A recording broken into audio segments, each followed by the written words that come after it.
Historia de la filosofía, por Nicolás Abagnano, volumen 3, 285, parte séptima. La filosofía entre los siglos XIX y XX. Capítulo 13. El neoempirismo, 816. Probabilidad e inducción. Como ya se ha visto, es un lugar común del neoempirismo que la ciencia está constituida por dos procedimientos diversos. Uno que consiste en formular inferencias o deducciones analíticas y otro que consiste en formular inductivamente proposiciones sobre la realidad. Los análisis de los positivistas se dirigen con preferencia al primero de estos procedimientos y a los problemas lógicos que suscita. Al segundo de ellos han contribuido con importantes aportaciones Carnap, Reichenbach y otros. A continuación damos una reseña de estas aportaciones. Según el neopositivismo, que en este punto repite la doctrina de Hume, las proposiciones concernientes a hechos son posibles o contingentes, pero nunca necesarias. Además de las proposiciones universales o leyes, según la doctrina unánime de Wittgenstein, Schlick y Carnap, solamente hay hipótesis dotadas de valor probable. Desde los inicios, el neopositivismo se ha opuesto a la tesis propia del positivismo ochentista del riguroso determinismo causal de los fenómenos. El físico austriaco Philipp Frank, nacido en 1884, fue uno de los fundadores del Círculo de Viena. Ha sido también uno de los críticos del concepto clásico de causalidad, el significado de la moderna teoría física para la teoría del conocimiento. 1933. El principio causal y sus límites. 1932. El fin de la física mecánica, 1935. Entre física y filosofía, 1941. La ciencia moderna y su filosofía, 1949.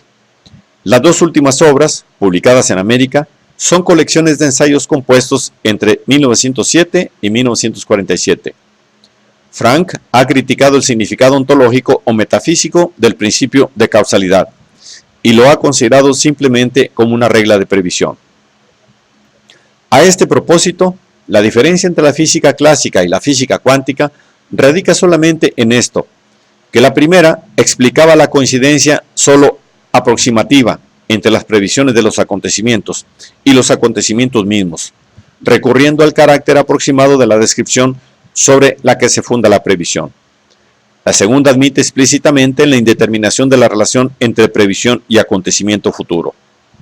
Frank ha subrayado también la ilegitimidad de deducir generalizaciones metafísicas de los principios de los resultados de la ciencia experimental, y ha visto la base del contraste entre ciencia y filosofía en la adhesión de esta última a fases superadas de la ciencia misma.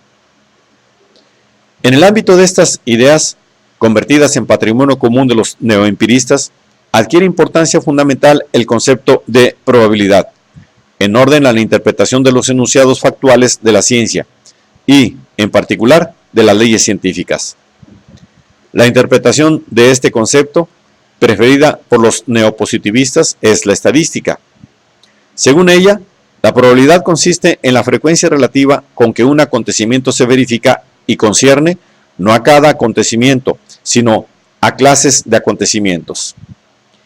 Desde 1919, el matemático austríaco Richard von Mises, nacido en 1883, miembro del Círculo de Berlín y autor, entre otros trabajos, de un manual del positivismo, 1939, había defendido la concepción estadística de las probabilidades, expuesta en su libro Probabilidad, Estadística y Verdad, 1928. Más concretamente, von Mises afirmaba que la probabilidad consiste en el límite de las frecuencias relativas. De modo que si para n observaciones el acontecimiento examinado tiene lugar m veces, el cociente m entre n, frecuencia relativa, tiende a un valor límite, cuando numerador y denominador se hacen siempre cada vez mayores, y este valor límite puede ser admitido como medida de la probabilidad. Pero von Mises afirmaba también que el cálculo de probabilidades no puede servir para justificar la inferencia inductiva, porque el paso de las observaciones a los principios teóricos generales no es una conclusión lógica, sino una elección. Se puede suponer que tal elección resista a futuras observaciones, pero también puede cambiar en todo momento según los más diversos puntos de vista. En cambio, Reichenbach considera la probabilidad como un fundamento suficiente para la inducción. Con esta tesis están de acuerdo el norteamericano C. E. Lewis y los ingleses W. Knill, E. O. Wisdom y R. B. Braithwaite. Por otro lado, ninguno de estos escritores afirma que el fundamento probabilista de la inducción equivalga a una justificación de la inducción misma, en el sentido de que garantice, en todo caso, su éxito. Por una parte, consideran a la inducción como el único método a disposición del hombre para obtener lo que necesita, esto es, previsiones exactas, y por otro lado, como un método susceptible de autocorrección. En todo caso, es un método que implica cierto riesgo ineliminable, por cuanto sirve a un mismo tiempo para limitar o para hacer calculable el riesgo.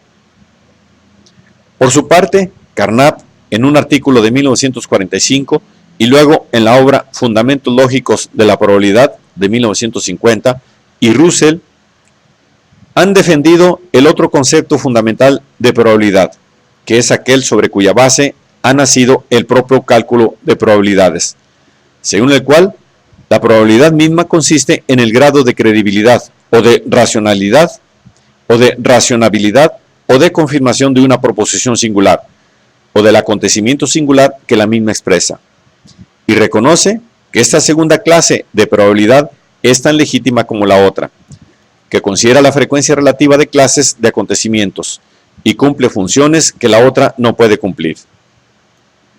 Particularmente, Carnap ha demostrado que la objeción empirista contra la probabilidad singular, que la proposición, la probabilidad de que mañana lloverá es de 1/5, no puede comprobarse empíricamente porque mañana o lloverá o no lloverá, no es válida.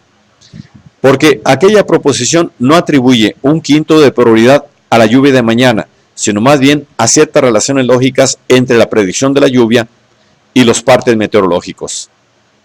Según Carnap, ni la probabilidad singular es algo subjetivo y psicológico, aunque se llame credibilidad o racionabilidad, porque consiste en la disponibilidad y en la naturaleza de las pruebas que pueden confirmar una hipótesis. Carnap ha construido un sistema de lógica cuantitativa e inductiva sobre el fundamento del concepto de confirmación tomado en sus tres formas: positiva, comparativa y cuantitativa. El concepto positivo de confirmación es la relación entre dos enunciados B, hipótesis, y P, prueba, que puede expresarse por enunciados así: H es confirmado por P, B es apoyado por P, P es una prueba positiva para H, P es una prueba que corrobora el sentido de H. El concepto comparativo o topológico de confirmación se suele expresar en enunciados que tienen la forma B es más sólidamente confirmado, o apoyado o corroborado, etc., por P que H, por P'. Por último, el concepto cuantitativo o métrico, es decir, el concepto de grado de confirmación, puede ser, en los diversos campos, determinado por procedimientos análogos a aquellos con los que se ha introducido el concepto de temperatura para explicar los de más caliente o menos caliente, o el concepto de cociente intelectual para determinar los grados comparativos de inteligencia. Carnap termina por atribuir una importancia fundamental a este concepto de probabilidad, con respecto al primero de los cuales admite también la legitimidad. El mismo camino siguen los demás neoempiristas. El propio Popper, que anteriormente había defendido la probabilidad estadística, ha presentado una interpretación de la probabilidad estadística muy cercana a la singular, considerándola como la disposición o propensión de un determinado ordenamiento experimental. Desde este punto de vista, se puede admitir, por ejemplo, que un dado tiene una disposición definida para caer sobre uno u otro de sus lados. Pero esta disposición puede cambiarse trocando el dado. ¿Qué disposiciones de esta especie pueden cambiar de continuo? Y que nosotros podemos operar con campos de disposiciones o de entidades que determinan disposiciones. La probabilidad o disposición puede representarse en este caso por un vector en un espacio de posibilidad. Por tanto, si la inducción se funda en la probabilidad estadística, como si se funda en la probabilidad singular, su carácter azaroso no cambia. En una y otra interpretación, conserva ella la característica de ser un procedimiento razonable, pero no infalible para formular previsiones. Una decisión es razonable, dice Carnap, cuando está de acuerdo con las probabilidades calculadas sobre la base de las pruebas disponibles, aunque luego no tenga éxito.